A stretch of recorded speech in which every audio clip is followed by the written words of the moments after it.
নমস্কার, এখানে একটা ভাইয়ের কমেন্ট ছিল সিআরপিএফে চাকরি পাওয়ার পরে যদি এনএজিতে যাওয়া যায় তাহলে এনএজিতে কি পেনশন পাওয়া যাবে? দেখো, সিআরপিএফ থেকেই হোক, বিএসএফ থেকে হোক, অল প্যারামিলিটারি থেকেই যে কোনো ডিপার্টমেন্ট থেকে তুমি এনএজিতে যেতে পারবে, ঠিক আছে?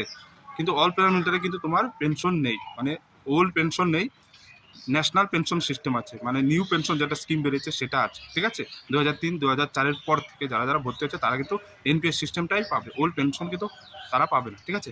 তো সিআরপিএফ থেকে যদি তুমি এনএজিতে যাও সেটা কিন্তু 5 বছরের জন্য হয়, ঠিক আছে? তো 5 বছরের জন্য তোমাকে ডেপুটেশন করা হবে, তারপরে অফিস রিটার্ন তোমাকে আবার সেই সিআরপিএফেই আসতে হবে, ঠিক আছে? যদি তুমি সিআরপিএফ থেকে যাও, বিএসএফ থেকে যাও, সেই বিএসএফই রিটার্ন হয়ে আসতে হবে, ওকে? তো তোমরা এনএজি থেকে সে চলে আসার পর সেই আবার সিআরপিএফেই চলে আসবে, বিএসএফে চলে আসবে, বিএসএফে কোনো তোমার অল প্যারামিলিটারি ফোর্সে কোনো পেনশন নেই, ওল্ড পেনশন নেই, এনপিএস সিস্টেম আছে। বোঝাতে পারলাম? আশা করি বুঝেছ।